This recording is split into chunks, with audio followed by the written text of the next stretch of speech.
Anh chị em ơi, máu ở đâu là máu ở đâu? Máu ở đây là máu ở đâu?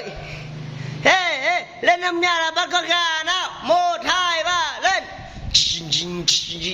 Hey, hey. 1, 2, 3. Lên nào.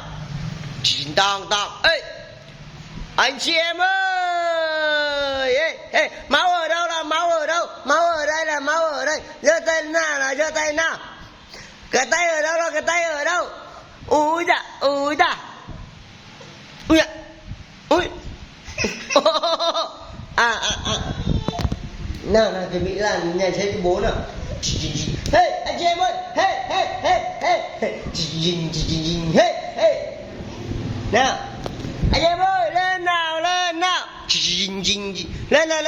Lên năm nhà bắt con gà nào. Hey, máu ở đâu là máu ở đâu? Ê. Hey.